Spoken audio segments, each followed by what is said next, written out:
As much as the media keep threatening it, I don't think shopping in real life is ever going to go away.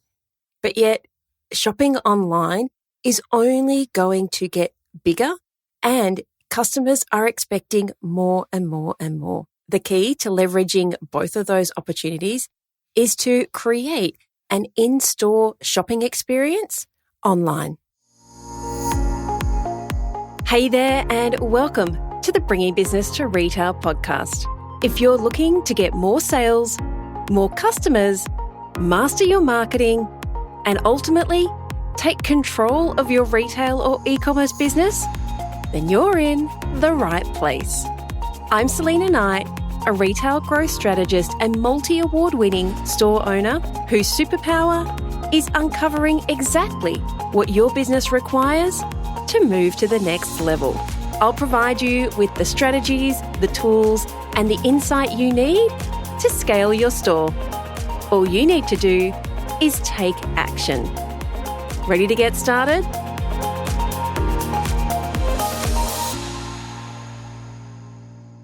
I don't know if I've ever admitted this to you, but I actually don't really like shopping. I mean, I love going to thrift stores and seeking out a bargain. And I do go shopping, but I am the kind of person who, when I go, especially for clothes, I just want to get in and out.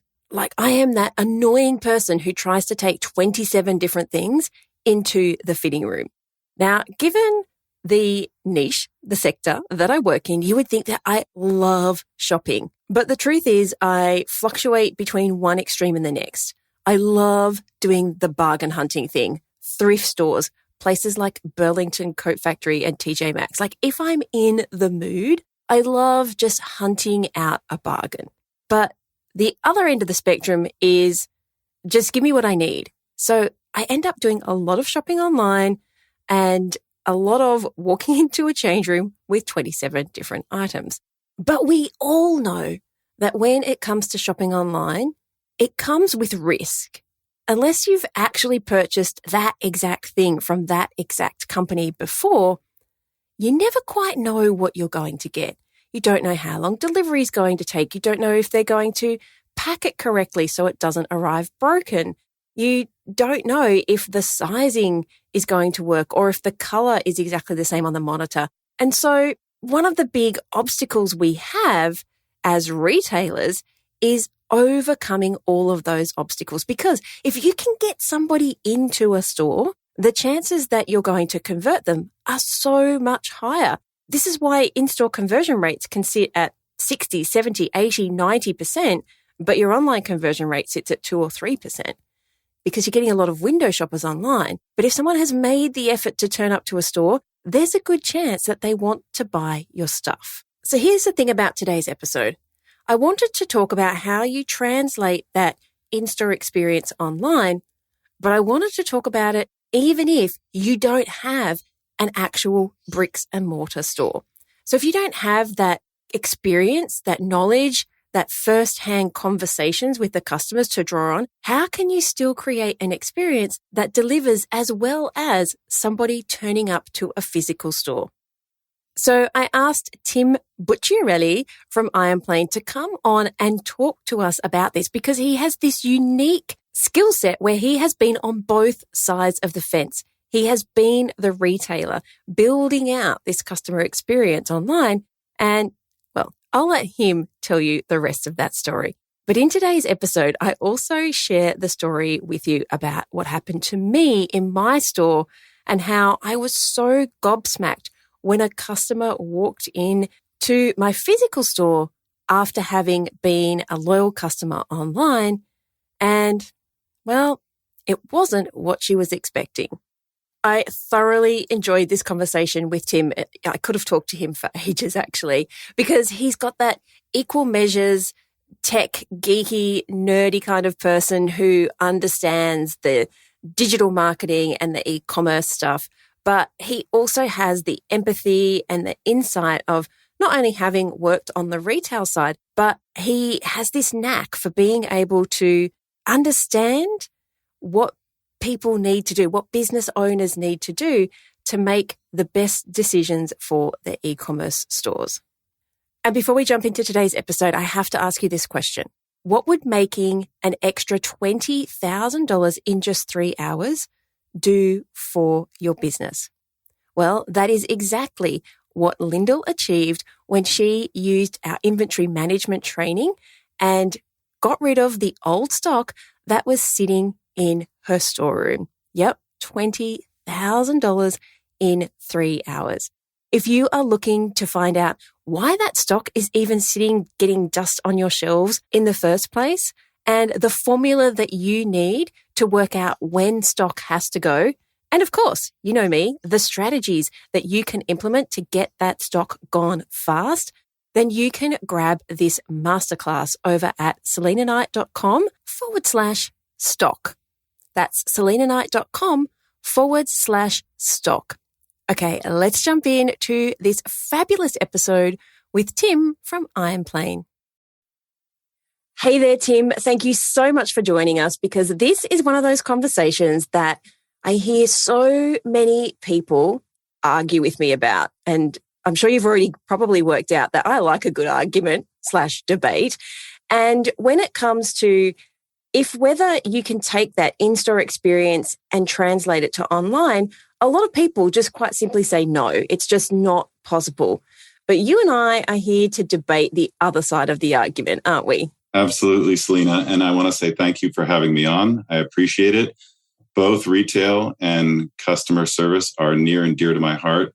And I have lived my life in both of those realms, the digital and the in-person, for more than 20 years. So I feel very ready to debate/commiserate/share our independent views of this subject. All right. You've been in the industry for a while. So tell us a little bit about your history. So I started out, well, I don't want to go too far back, but really the relevant history is I worked in specialty food retail, and I ended up managing their e-commerce/mail order division. So I was responsible for their website, for the digital marketing, for their customer service, for their online office, and for translating essentially the in-store experience of selling specialty food onto our website. Okay, I have a question there, because the first thing I think of when you say specialty food is perishables. Like I'm thinking salamis, cheeses, like beautiful things that are going to basically are not very easy to ship. Is that the kind of foods that you were selling? Yes. So, and just to kind of follow on, where I am now is with the agency that helped us build out that e-commerce experience. So I'm now with Iron Plane, which is the company that supported our website at that time. So you're exactly right. We were primarily known for our cheese.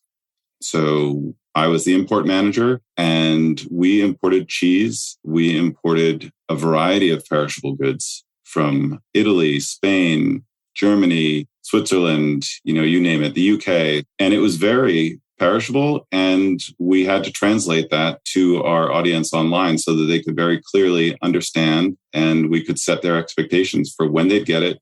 And the reality is that we weren't offering free shipping, because overnight shipping or 2-day shipping even is an expensive offer. Okay. I have to stop you on the cheese, because I love cheese. And I've been into a fromagerie. That's a fancy name for a cheese shop. I want you to walk me through, because when you go into a fromagerie, they have usually a fancy cheese person. Is there like a sommelier version of a cheese person? Fromagère or a cheesemonger in English, yeah. In English, okay. So the cheesemonger will ask you all about the types of cheeses that you like, and then they'll cut off these little slivers and they'll allow you to taste them and smell them and tell you about the age of the cheese. If you like cheese, it's very sensual. Very sensual, very much all of the senses involved.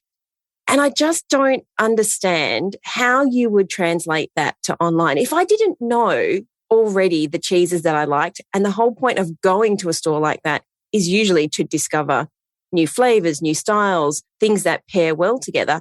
How did you actually do that? Can we take the time just to dig into that a little bit more? Sure. Yeah. And I think that cheese is not unique in this. I think that you could say the same thing, for example, about wine. You could say the same thing also about fragrances, for example. perfumes, where it's very difficult to translate that experience, that sensual experience, to the online world. It's imperfect. That's to be honest with you.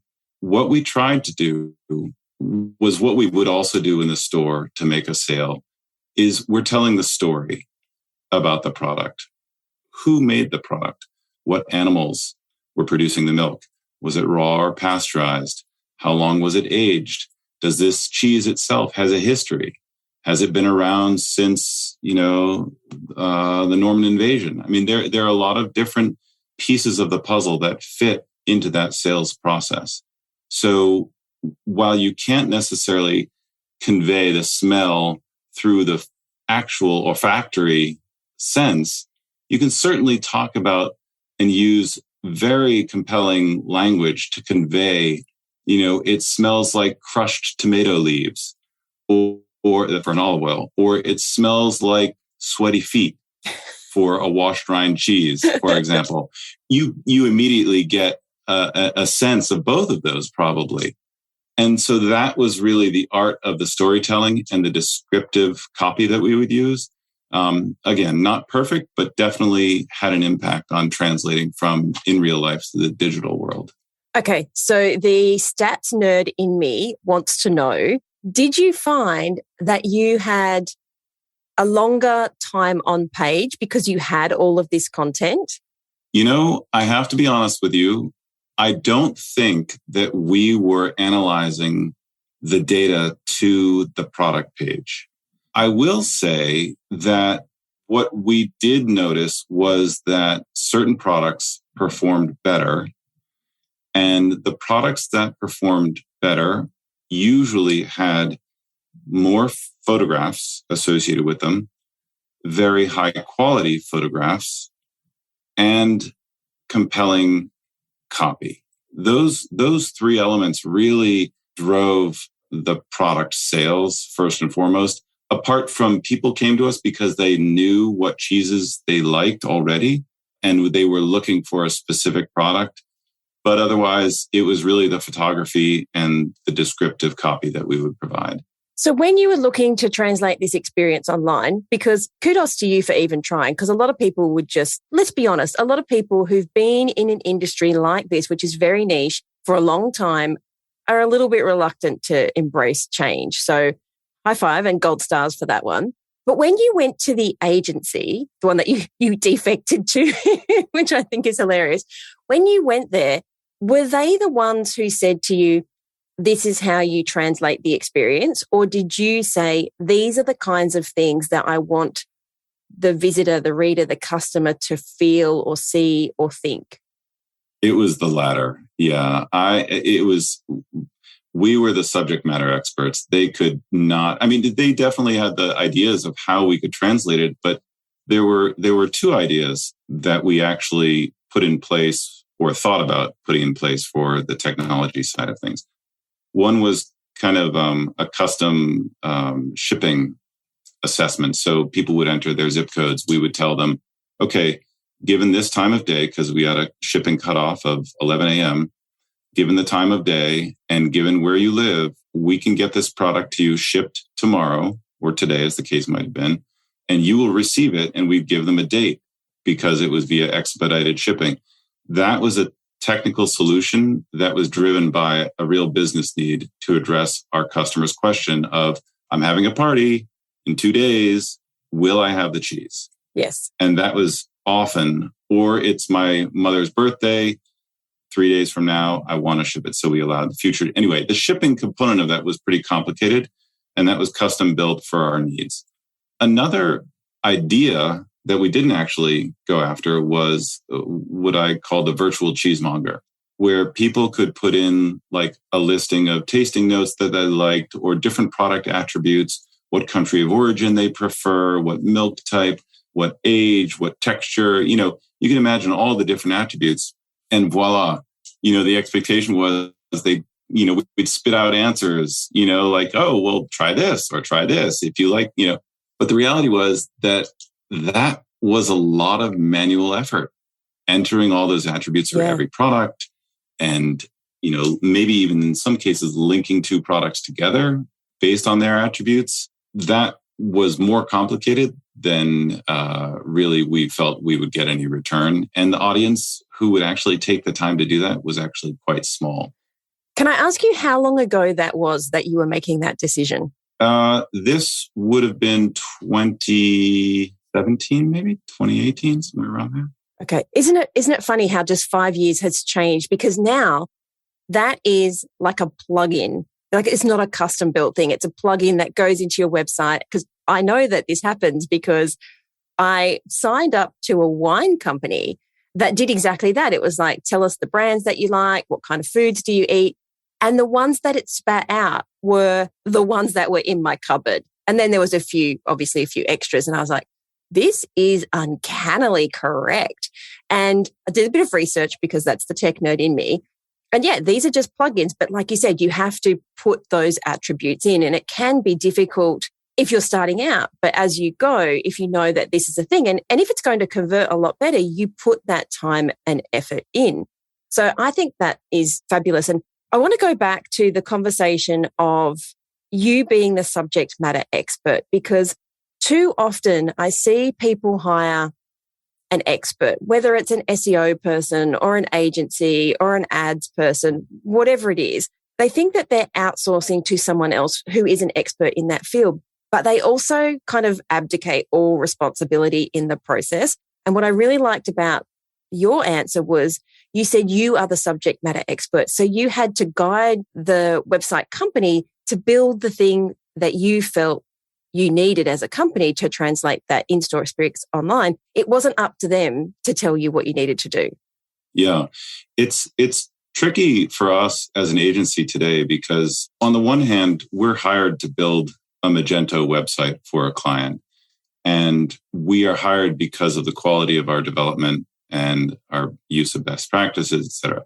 Frequently, and it's their business. So we partner with the clients, we listen to them, we do our discovery, we understand their business requirements, and we go from there. But at the end of the day, at least in the old days, we deliver their website and we'd say, okay, great, and we will support your website. But it was very focused on the technology and less on the business. More recently, we're much more involved in talking to our clients about their e-commerce and their e-commerce business overall and trying to help them navigate other areas they may not have expertise in, whether it's technology stack that they need help with identifying what ERP maybe they should be considering, or CRM, or whether it's a, product information management tool that they need. So that role comes into play. But at the end of the day, it's their business. They know who their customers are and what their products are and the value that they deliver better than anyone else. So we always are very careful to listen to our clients from that point of view, for sure. Awesome. So now that you have moved over to the company that built out that beautiful website for the cheese brand, tell me, what are some of the things that you might suggest? Because like you said, you're partnering with the store, you're partnering with the company who has the products, and they know hopefully they know what they want and they know who their customer is. But what you want to do is make sure that the customers who are shopping online get the same type of experience as the people who are potentially shopping in store if they have an in-store shop. And that can be really hard because that connection that you quite often get, like I know all about things like body language. When someone walks into a store, how do you tell if they just don't want you to speak to them, but it doesn't mean that they're not there to shop? Like there's so much you have to learn, so many cues that you would learn in store, and the conversations you have lead to more conversations. What are some of the, either the questions or the tips that you have when you're trying to move that experience, whether you've got a physical store or not? The fact is, if you can create that kind of connection with your customer, you're going to get higher conversions and more repeat business. So what are you looking for? What questions are you asking? What advice do you give? Well, I think of it as breaking it down for me into the world of the product, the world of the environment, the world of the services, and the process. So a lot of this has to do, at least on the surface, with the user experience, which is such a broad term. But in website digital world, it has a lot to do with accessibility.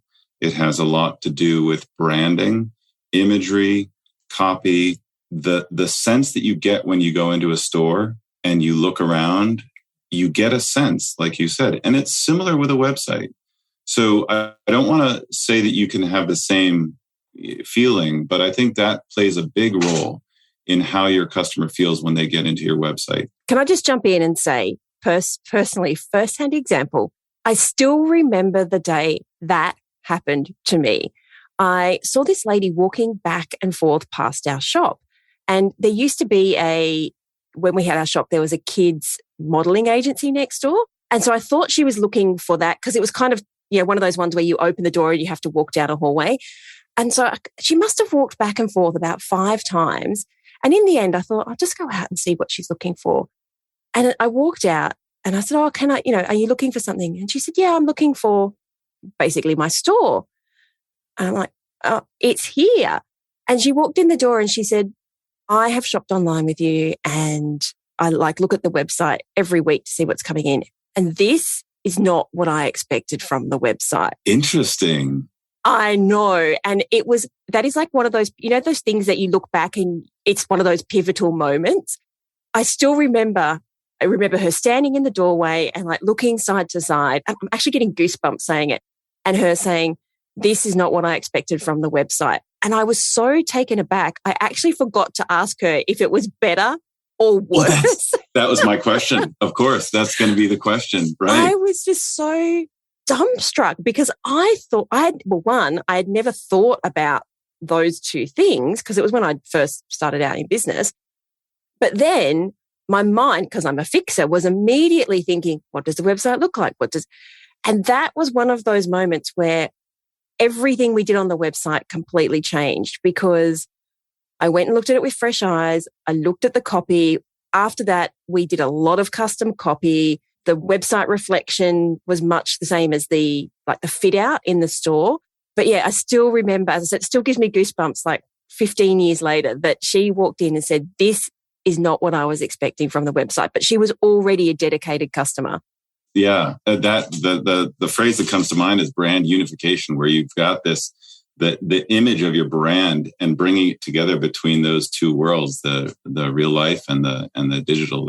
And I'm sure that clearly I failed at the beginning. Yeah, well, yeah, it's interesting. Yeah, I think the environment starts that process of engaging and attracting. And I think that in the digital world, a big piece that people struggle with is service. Because when you're in a store, now, again, this is not going into what I consider to be kind of commodity stores where everything you can buy there, you can buy at a competitor's location. So it's really about price and maybe some brand and maybe some storytelling, but it's really not that unique to you.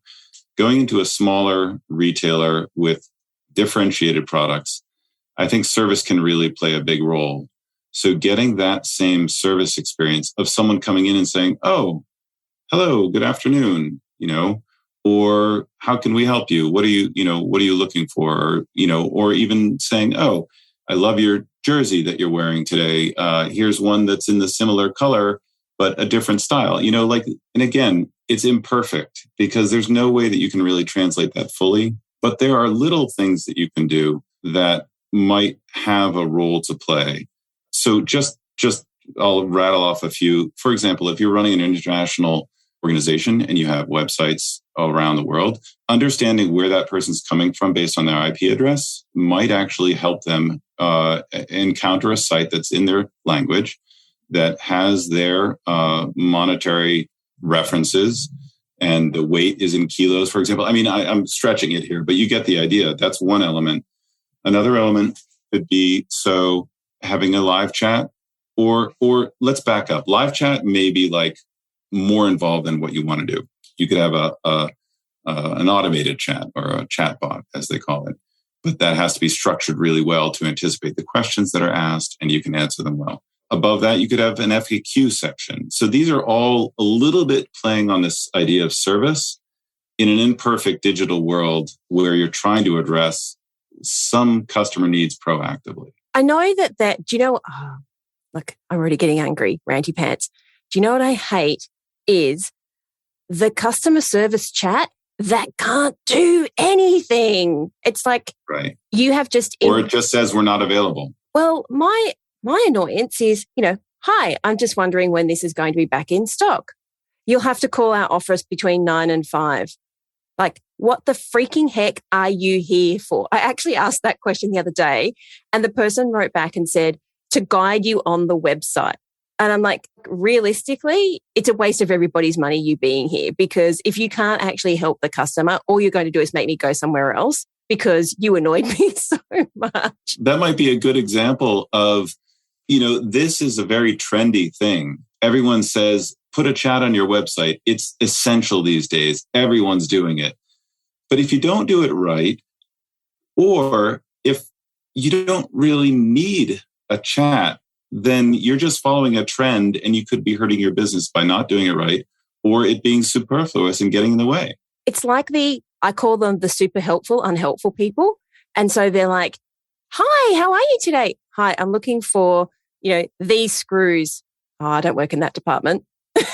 Yes, exactly. Right. And that's a real challenge for the undifferentiated stores, because they compete on price. They cannot invest in, the highest paid salaries and subject matter experts.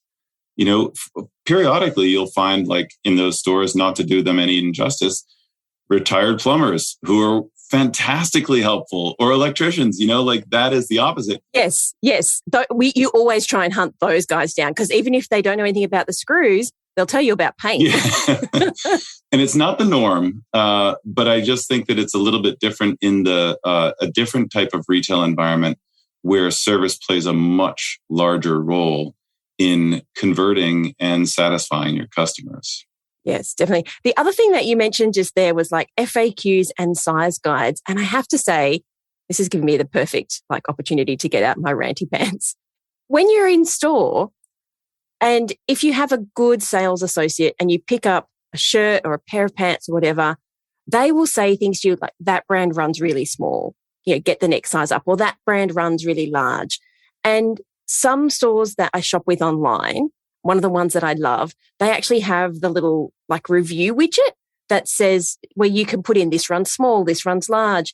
And that actually guides me to making a more informed purchase. But the ones that don't even have that, and it just says click here for size guide.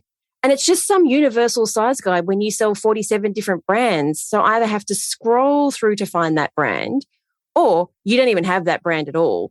It's just a universal one. Again, all you're doing is infuriating the customer. And if someone did that to you in store, you would probably just walk out. And I think we forget that whether you've got a physical store or you're pure play e-commerce, you have to think about the shopping experience as if somebody was walking into your store. Right. And I think that even if you're not infuriating that person, they may receive a product that they're not expecting. You may incur a return. You're also potentially losing that customer over the longer term. And it's what you described is not really that complicated. Like you said, it's a widget. No. And it's not even just like one review. It will actually aggregate the data, and it will say 50% of the people who purchase this product, or maybe 50% is not perfect, but let's say 80% of the people who bought this product said that it runs large, or said that it runs small, or is to size. And so that's a great example of little pieces that you can add that are probably really well worth the investment for the return in customer satisfaction long term. Yeah. Or even the customer support of having to deal with the return, or someone getting on chat or calling up or sending an email saying, I bought this thing and it's too, or the social, the potential social fallout that comes with that. Oh, I bought 3 things and none of them fit. Or I used to love this brand, but the quality, all those things that come with it that either are tangible or intangible costs, which if you think about having that customer experience in store, how do you want them to feel online? Like you said, sometimes a really small investment can either automate or just make the customer experience so much better that it just pays for itself over and over again. Yeah, there's a lot of technology coming out more recently, I'd say in the past 3 years, focused on providing some degree of that in-person experience. So if you've probably seen, the virtual try-on for example, for sneakers. I think Nike does this. Yeah. And recently I just saw this from another company where it's the virtual eyeglass round. We're both wearing eyeglasses, and it's actually very effective. It is. There's also been similar efforts with cosmetics, and where you ask, you select the cosmetic and you take the photo of your face and and it shows you what that would look like applied to your image. These are all improving really dramatically because people are struggling to get that in-person experience with the product in their hands. Again, I think as with everything we've talked about so far, many of these are imperfect, but it's really improving the digital experience, I would say. And I think it's becoming much more affordable. Like COVID just expedited everything when it came to e-commerce. And I look back now and what we were doing 10 years ago, uploading videos and sending them, it's all automated now. But we used to have a book where it was like, send Jane video 2, send Emma video 1. Yeah. Now it all goes into an automated flow. But you said that there were 4 different things. And so far we've talked about product and we've talked about service. Mm-hmm. What was the next one? Well, we touched on environment a little bit. Environment. And that was really the site security, the site accessibility, the user interface, the branding, what you feel when you go into the store, what you feel when you pull up a URL and first view that site. These days, I think that with the advent of the SaaS e-commerce platforms, you often find less differentiated environments, but the benefit there is that they're more familiar. I was just about to say that. I love Shopify Shop Pay because it just sends me a code and I don't have to do anything else. I'm just like, here's the code, ka-ching! Yeah. And then it pops up, your item has been ordered. I'm the opposite. It's so funny. I just removed my mobile number from that experience. No. I don't know why. I just don't like it. You know why? Because it came out of nowhere. Like I didn't sign up for anything. I've never used it before. And all of a sudden, when I made a purchase on a Shopify site, I got this text. I was like, well, I didn't sign up for this. I don't know what's going on. Why am I getting what is this Shop Pay? I don't know who they are. Anyway, but I agree with you. But it's all about knowing your customer, isn't it? Yeah.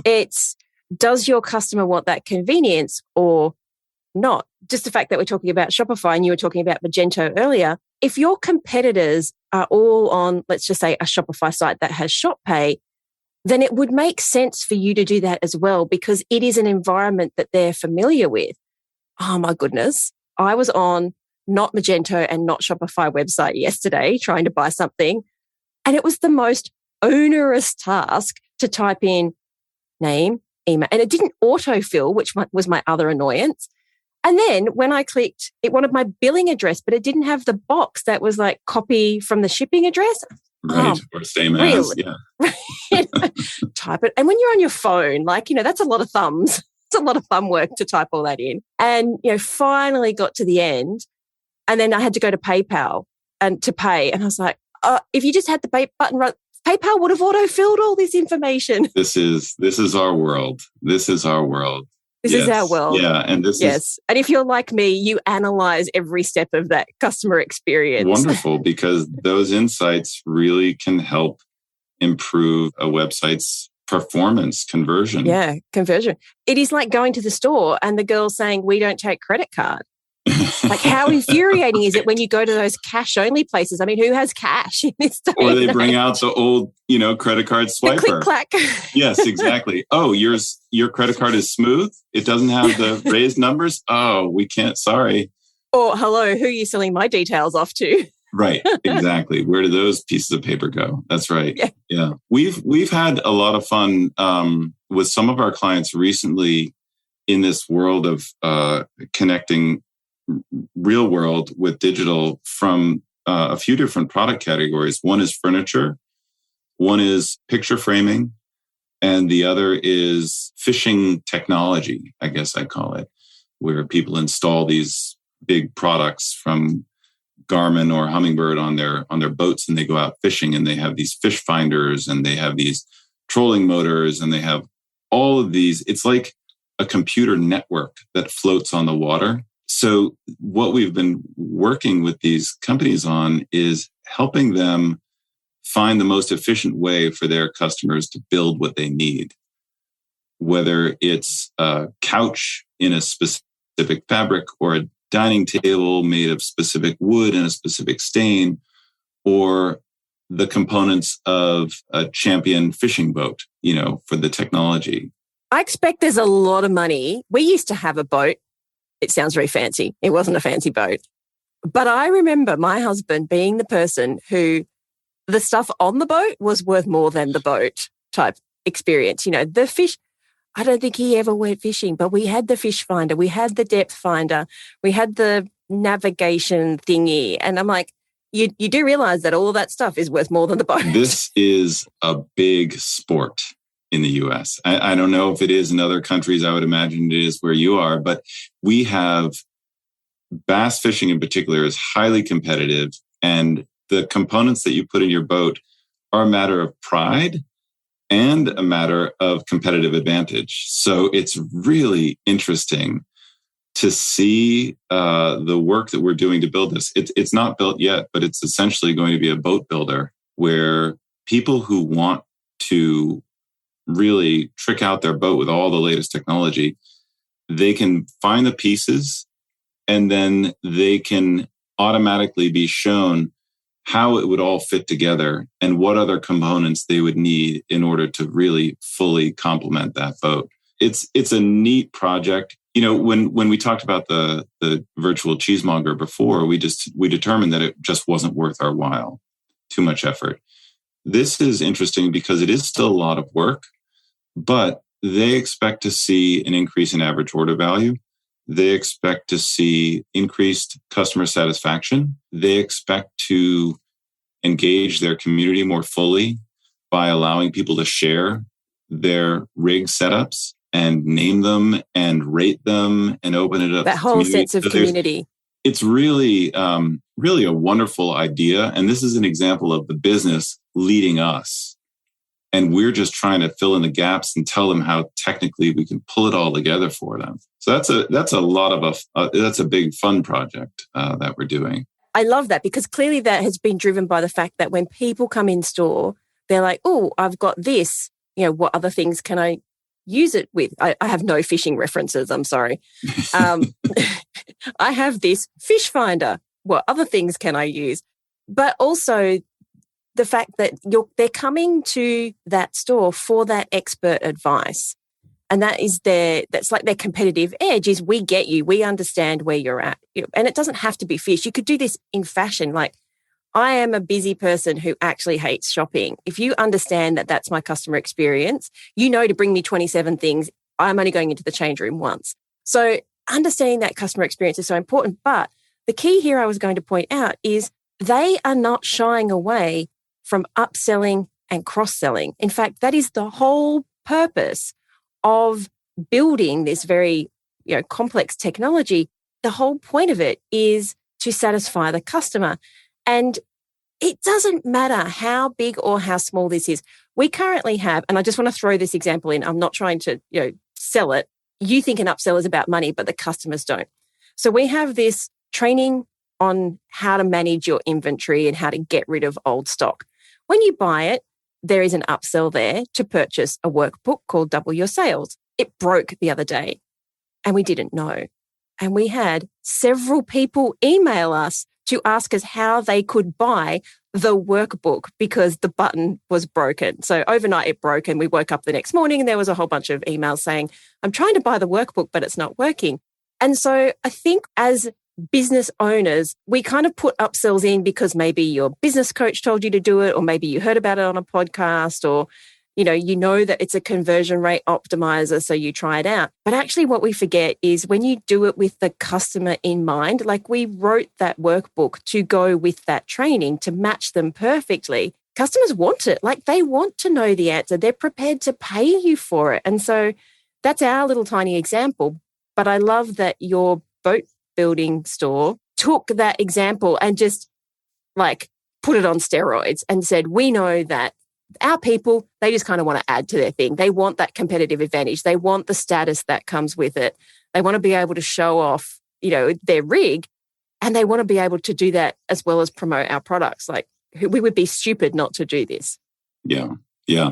It's not this upsell, cross-sell for the sake of upselling and cross-selling. It's really the thought that goes into it, like you said, knowing your customer and knowing what product they will value. And that's the goal, is to provide a little bit of added value that they might not have considered otherwise.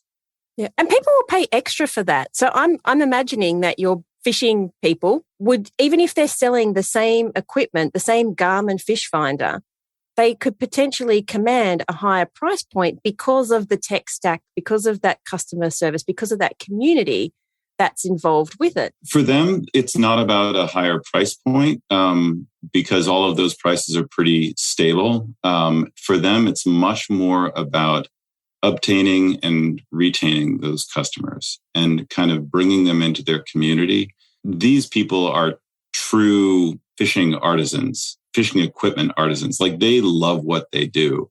And so they are the people who you want to talk to if you have questions about the technology, building it out together. And so they are much more kind of personally invested as a company in their audience, in their customers. So this idea of community and long-term customers and that relationship is really essential to them, rather than, hey, we can make $1 here, so let's, bump up the price a little. So that's wonderful to see. And I think that's, the genuine goal, to your point, is really helping their customers, I guess, be happier, be more successful with the products that they're buying. I guess that's the way to put it. Yeah, I'm happy to pay for that, especially as I get older. I just want somebody to tell me the thing that I need so I don't have to spend hours looking for it, whether it's in-store or online. Like, if I know I can go somewhere and type in the type of cheese that I want and I can pay for the expedited shipping, I'm at a point in my life where that's okay. Yep. It was important for us to be able to hire the right people, pay them well, and bring in products that were totally unique and more expensive. So in the cheese world, that was exactly what we did. Yeah, we had a reputation for quality, but we also had a reputation for high prices. So they went hand in hand with us. Do you still talk to the cheese company? Yes. Now they shifted from Magento over to Ecommerce, which is interesting. But they are still, no, it's okay. It was a great move for them to do that. It really was, because the technology had moved so far from when they got their site on Magento, and Ecommerce was totally capable of handling all of their needs. So that was a good move. I am in touch with them, and I am a frequent shopper. Just because I love cheese. Did their cheese sales soar during COVID? Well, it's a complicated answer because they physically moved locations. Right as COVID hit, they opened up their new physical location, and they have never done better business than that year, and it continues today. Like, I feel so positive about that success story. Whether I was there or not, it's just, they have continued to do very well. And actually, that's an interesting point, because we talk about translating from in-person to online. I think COVID allowed us to translate online capabilities into the real world, because you have buy online, pick up in store, buy online, local delivery. Those were the crutches that many businesses needed. And if online wasn't available, they wouldn't have been surviving the pandemic. So I think that was, a lot of that was the benefit of their digital environments and the platforms that they were using that allowed that flexibility. And even today, I think that you look at like buy online, pay over time, and what store physically, when you go into the store, says, "Oh, would you like to pay for this over time?" Oh, you can do that in Australia here now. Oh, okay. Yeah, okay. so places like Afterpay and Klarna, they now have in-store capabilities to do with you have an Afterpay card.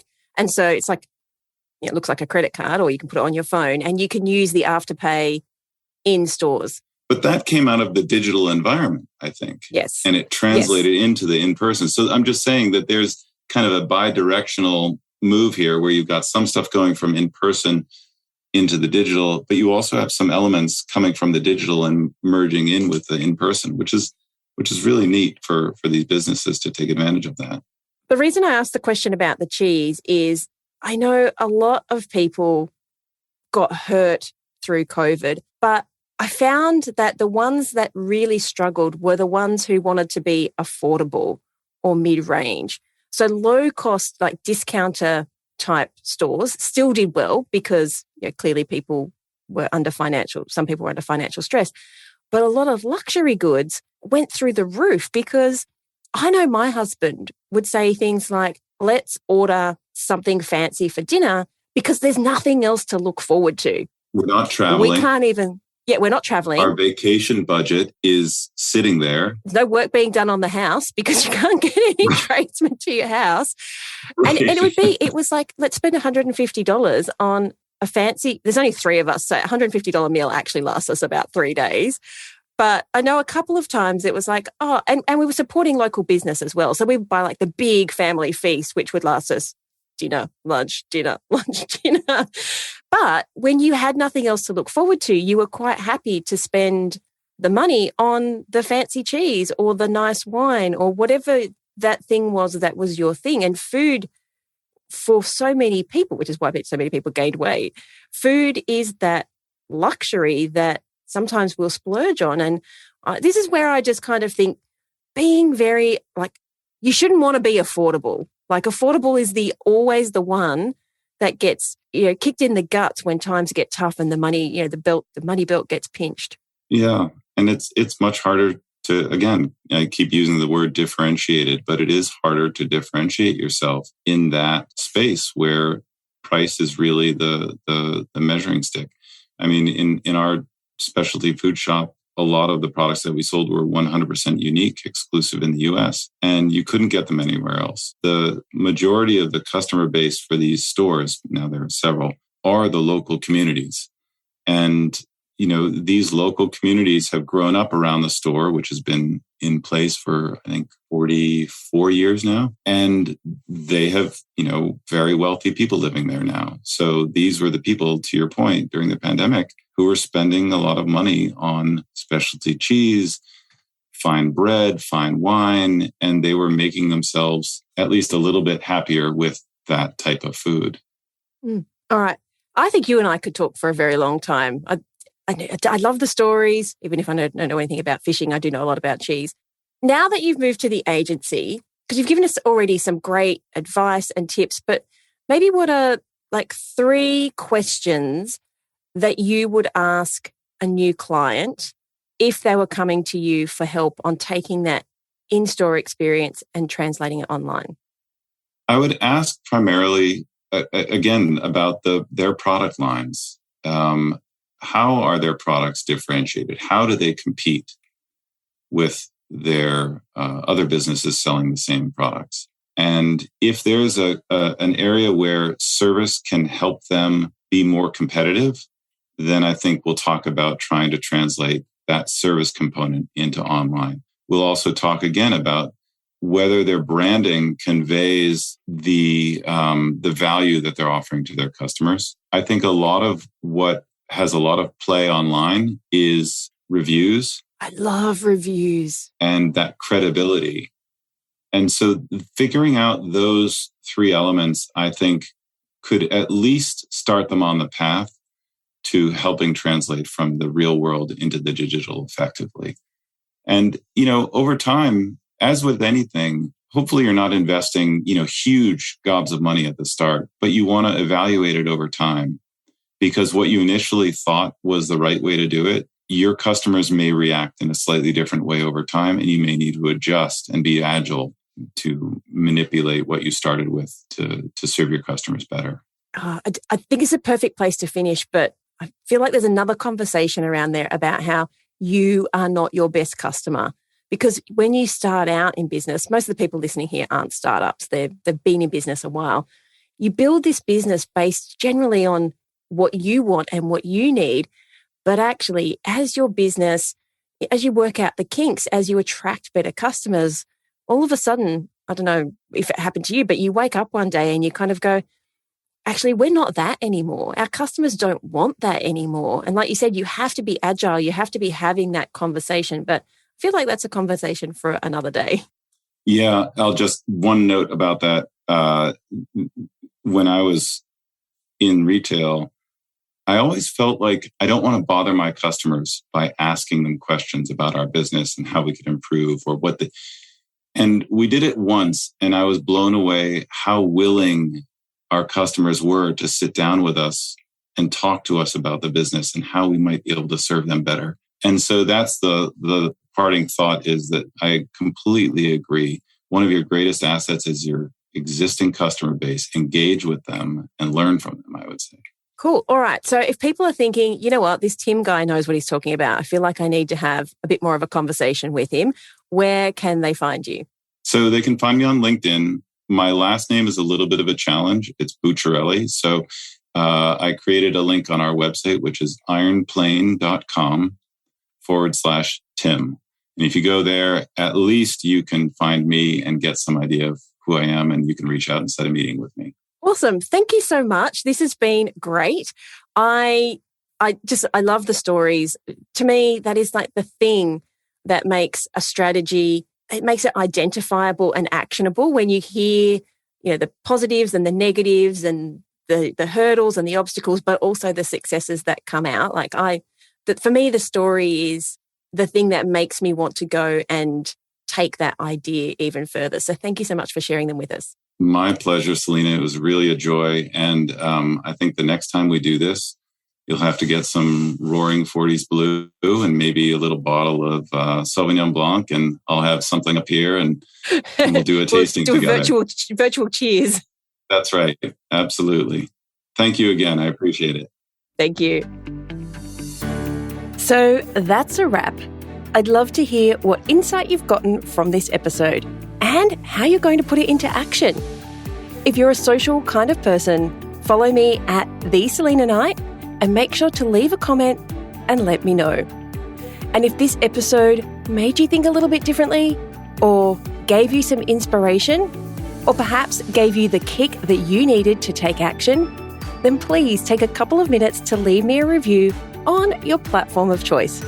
Because the more reviews the show gets, the more independent retail and e-commerce stores just like yours that we can help to scale. And when that happens, it's a win for you, a win for your community, and a win for your customers. I'll see you on the next episode.